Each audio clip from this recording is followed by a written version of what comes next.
Сайн байцгаана уу? Та бүхэнд энэ өдрийн мэндийг хүргэе. Хүний нөөцийн менежмент 1 буюу анхан шатны хичээлийн 2 дахь сэдвээ эхлэе. За бүгдээрээ хүний нөөцийн менежмент 1 хичээлийн анхны 1 дахь сэдвээрээ бүгдээрээ хүний нөөцийн менежментийн түүхэн хөгжил үүслийн талаар үзсэн. За тэгвэл 2 дахь сэдвээрээ хүний нөөцийн менежментийн судлах зүйлийг үзье. Энэхүү сэдвийн агуулга маань хүний нөөцийн менежментийн тухай ойлголт, хүний нөөцийн менежментийн чиг хандлага байнамаа.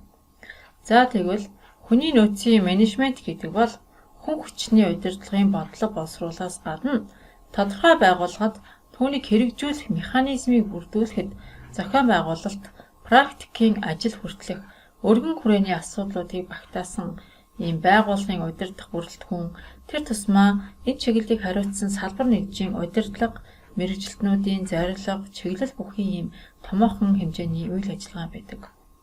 За тэгвэл байгууллагад хүний нөөцийн менежмент байх зорилго нь юу вэ?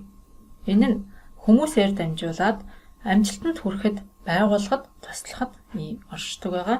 За өөрөөр хэлэх юм бол хүний нөөцийн менежмент гэдэг нь байгууллага дахь хүн бүрийн өөрийн авьяас чадвараа нээн илрүүлэх замаар үр бүтээлтэй хөдөлмөрлөж, түүнийхээ төлөө материаллык болон сэтгэл санааны шагнал урамшуулал хүртэж, хүн хөдөлмөрснийхөө төлөө сэтгэл хангалуун байлгахад чиглэсэн ийм үйл ажиллагааг явуулдаг гэж үздэг юм байна.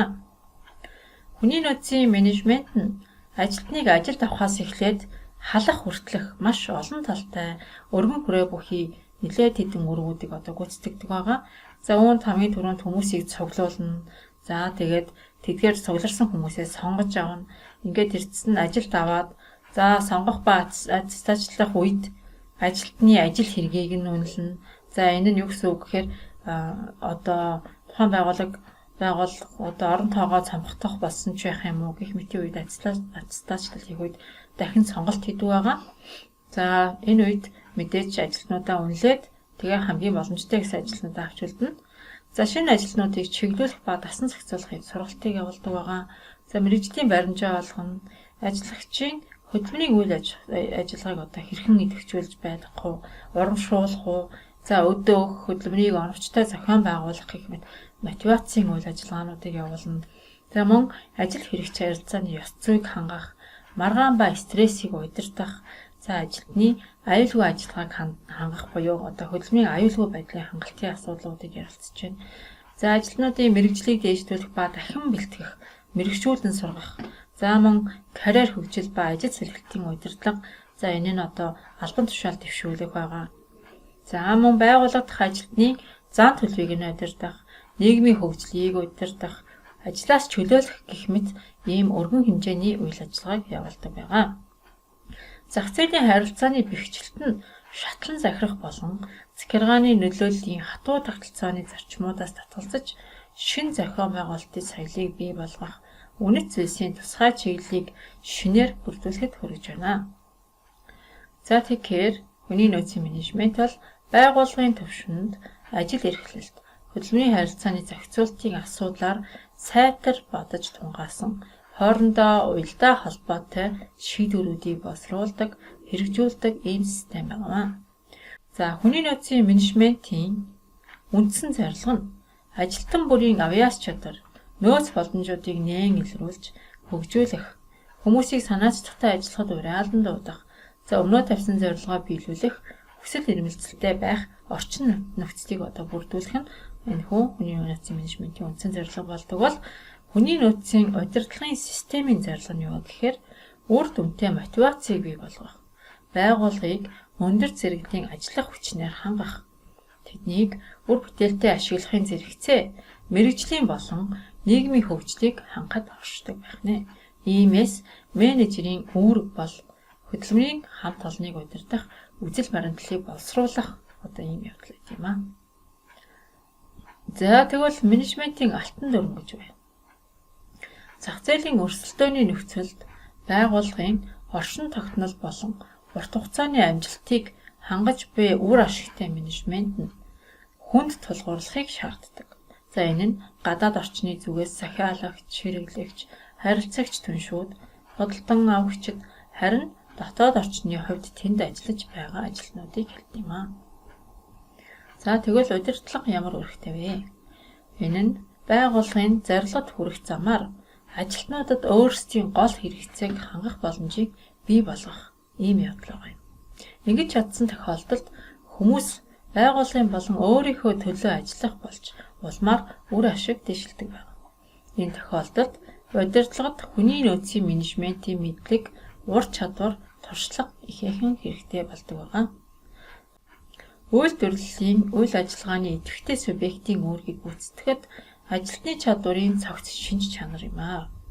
Өөрөөр хэлбэл хүний бие сэтгэл зүй, боловсрол, мэрэгжил, харилцаа, ёс зүйн болон бүтээлч чадваруудын нэглийг хувь хүний чадвар гэж хэлдэг байна.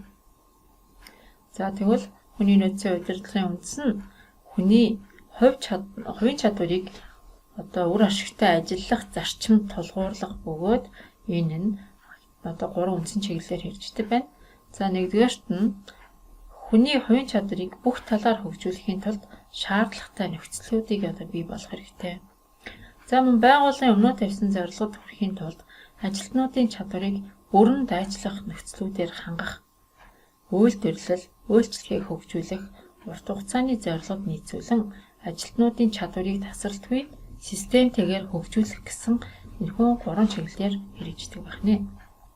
За тэгвэл эдгээрийг үр ашигтай хэрэгжүүлэхэд ажилтнуудыг маш нарийн шалгуураар шилж сонгох, за албан тушаал эсвэл ажлын байрны шаардлагад нийцүүлэн боловсон хүчнийг үнэлэх, сонгох, тусгай сургалт, мэрэгжлийн бэлтгэл, шинэ мэдлэг эзэмших шаардлагын дагуу тасралтгүй суралцуулах, цалин урамшууллыг оновчтой зохион байгуулах хэрэгтэй гэж үздэг байна.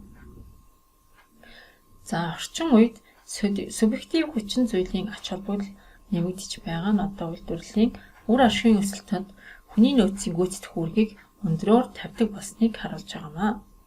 Иймд хүний нөөцийн менежмент нь байгууллага дахь хүн бүр өөрийн авяас чадвараа нээн илрүүлэх замаар үр бүтээлтэй хөдөлмөрлөж, түүнийхээ төлөө материалыг болон сэтгэл санааны шагнал урамшуулал хүртэж, хүн хөдөлмөрснийхөө төлөө сэтгэл хангалуун байлгахад чиглэсэн ийм үйл ажиллагаа явуулдаг. Мөн дэлхийд даяар хүлээн зөвшөөрөгдсөн зүйл бол байгууллага амжилттай ажиллахад менежер хүний хамт олон хувь хүмүүстэй ажиллах арга барил, эв дүй болон хүмүүсийг үр ашигтай удирдах чадвараар тодорхойлогддог гэсэн ийм үзэл юм. Энд хамгийн чухал зүйлүүд бол хамт олонны ажлыг хамгийн оновчтой зохион байгуулах менежерийн чадвар, орчин үеийн шаардлагын үндсэн дээр ажилтан бүртээ харилцах арга барил, тодорхой нөхцөл байдалд аливаа асуудлыг шийдвэрлэхэд хүмүүст нөлөөлөх шаардлагатай ийм арга хэрэгслийг олох зэрэг байдаг байна.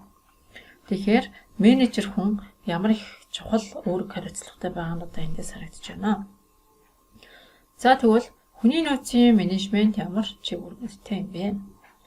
Орчин үеийн олонх байгууллагад хүний нөөцийн менежмент зөвхөн өөрсдийн ажилтнуудын асуудлыг удирдан зохион байгуулахтай холбоотой үйл ажиллагаа биш, харин ирээдүйд байгууллагын төлөө ажиллах хүмүүсийг удирдах асуудлыг хамруулж байна. За энэ нь юу гэсэн үг вэ гэхээр яг өнөөдрийн болж байгаа ажлын байгууллагын, компанийн ашиг, менежмент ажилтнуудын асуудал биш, ирээдүйгээ харсан байгууллагын төлөө гэсэн ажиллах хүмүүсийг бэлдэх, сургах, тэднийг ажлын байраа хангах, мотивацжуулах, урамшуулах энэ бүх үйл ажиллагаануудыг хэлж байгаамаа. Хүний нөөцийн менежментийн үйл ажиллагаа зөвхөн тухайн байгууллагын ажилтнуудаар хязгаарлагдахгүй, дэмжигч сонирхогч, харилцагч, түншлэгч бүх талуудыг хамрах болсон. За тэгэхээр хүний нөөцийн менежмент нь захиргааны үйл ажиллагаанаас стратегийн шинжтэй асуудал тулгуурлан хөгжих болж байна. Энэ нь ирээдүгөө харсан удаан хугацааны төлөвлөлтөнд тулгуурлана гэсэн ийм утгатай үг. Эдгээр өөрчлөлтүүд байгууллага бүрт харилцсан адилгүй байдаг хэдий ч их бага хэмжээгээр ижилхэн байдаг байна. За, байгууллагын хүний нөөцийн хэрэгцээг төлөвлөх. За, хүний нөөцийн хэрэгцээг төлөвлөх чиг үүрэг үндсэн 2 үйл ажиллагааг өөртөө багтааж байдаг. За, нэгдүгээрт нь байгууллагын урт болон богино хугацааны хүний нөөцийн хэрэгцээг төлөвлөх ба таамаглах. За тухайн байгууллагад урт болон багахан хугацаанд хичнээн хүн хэрэгтэй вэ гэдгээ төлөвлөх нь. За мөн байгууллагын ажлуудыг задлан шинжилж тэдгээрийн зорилго, үүрэг, түүнийг гүйцэтгэхэд хүнээс шаарддаг мэдлэг ур чадвар, туршлагыг нь тодорхойлох хэрэгтэй байна.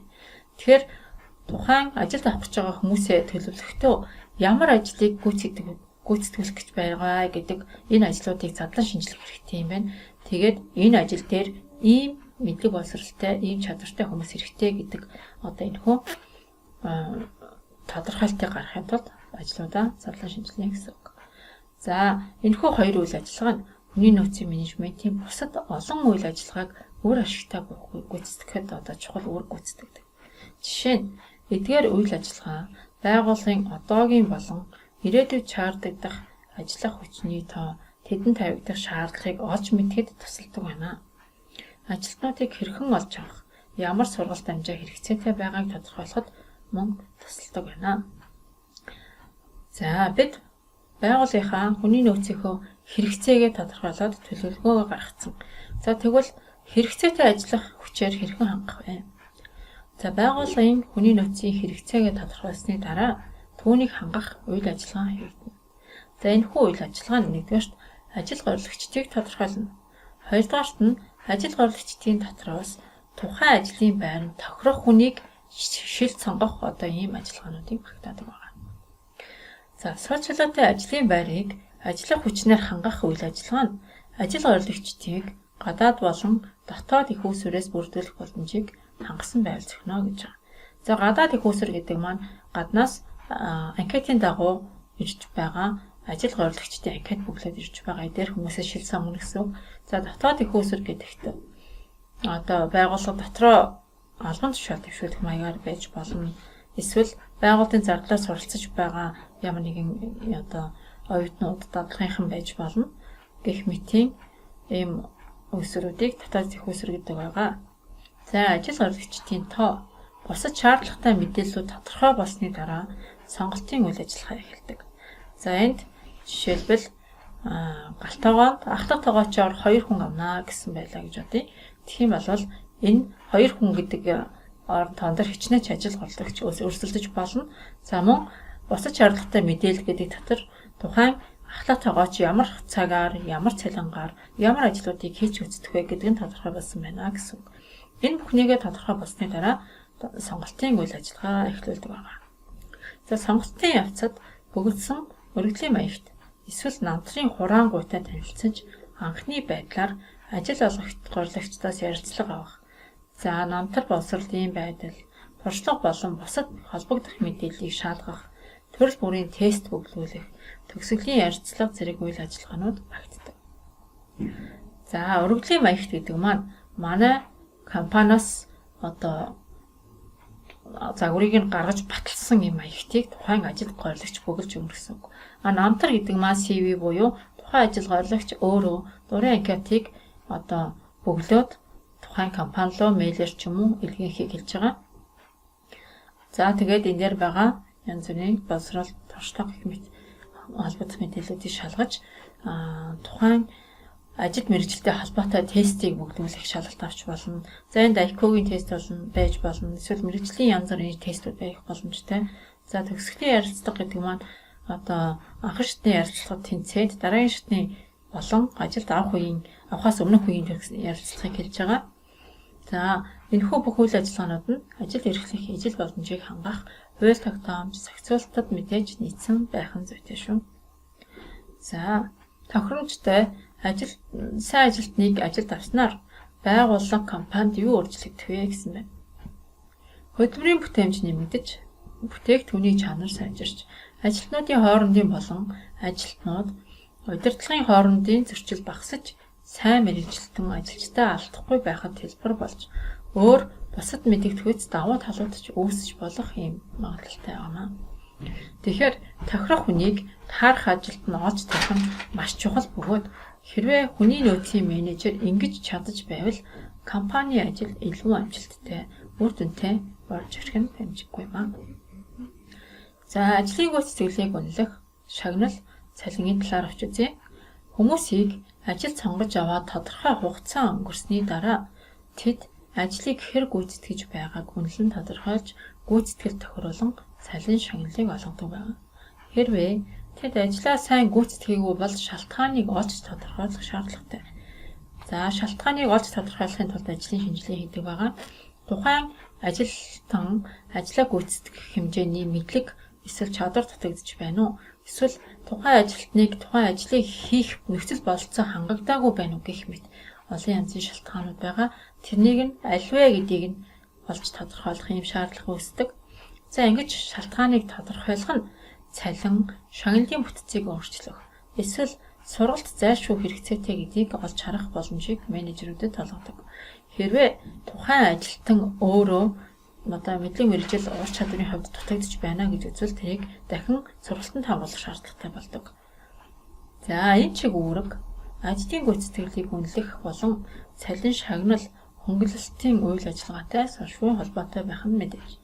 Хэдийгээр ажлын гүйцэтгэлийг үнэлэх үйл явц удирдлага ажилтны аль алиных нь хувьд бэрхшээлтэй байдаг ч хүний нөөцийн менежментийн чухал үйл ажиллагаа юм аа. За ажлын үнэлгээний эцэст ажилтан хэн боловч зорилгоо хэр сайн гүйцэтгэсэн байна. Түүнд үндэслэн нэмэлт цалин урамшуулал олгодог байна. За ажлын үнэлгээг гүйцэтгэлийн үнэлгээ хийснээ дараа тэр нь удирдах ажилтан байна уу, гүйцэтгэх ажилтан байна уу гэхээс үл хамааран сайн гүйцэтгсэн ажилтныг нэмэлт шагнал урамшууллаар олгодог юм байгаа. За тэгвэл цалин хөлс шагнал урамшууллын ямар хэлбэр илүү шударга, байгууллагад илүү үр дүнтэй вэ? За мөн ямар аргаар үнэлвэл тухайн ажлын үнэлэмж илүү шударга тодорхойлогдох вэ гэх зэрэг ийм асуултууд гарч ирдэг.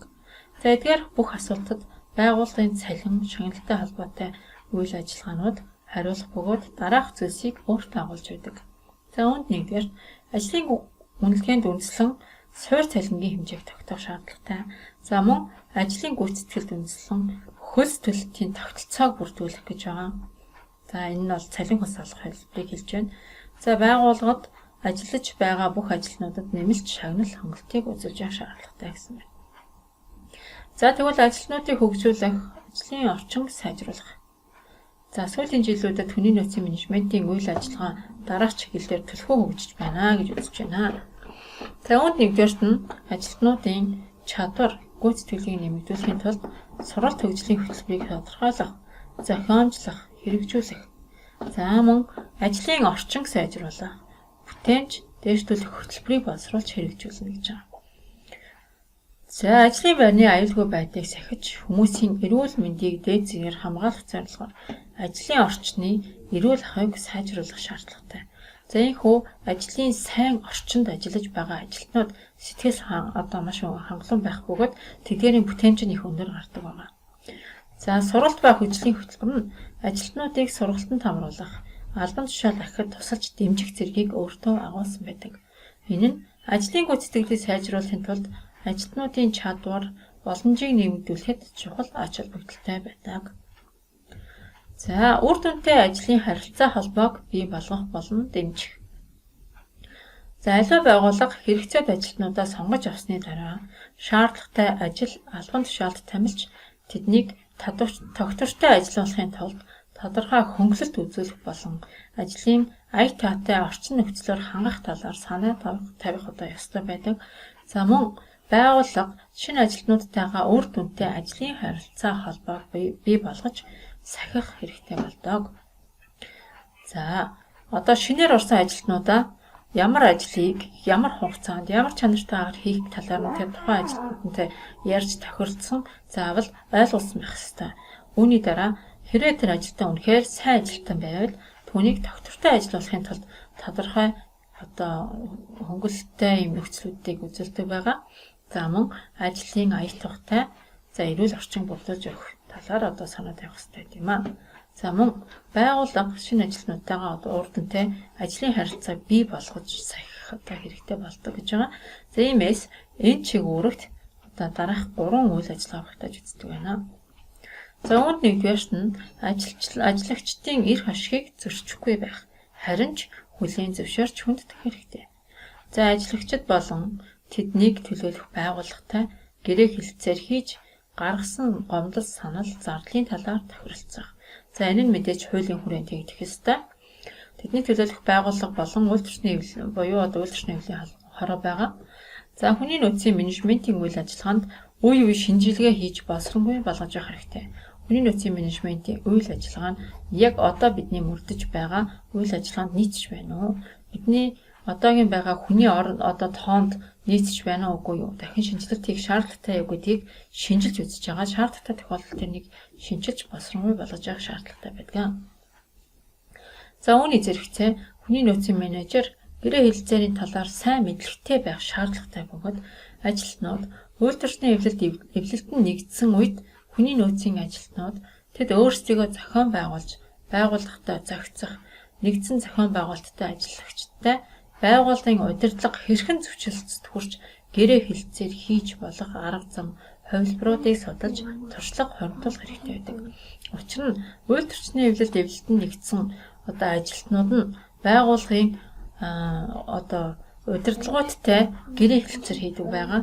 За энэхүү гэрээ хэлэлцээр хэрвээ шийдвэрлэгдэхгүй юм уу эсвэл байгууллагын удирдлагууд одоо тэрхүү үүрэг амлалтаа биелэл өгөх тохиолдолд ажил хаялт зарлах гэх мэтийн одоо янз бүрийн үйл ажиллагаанууд одоо үүсэх боломжтой байдаг.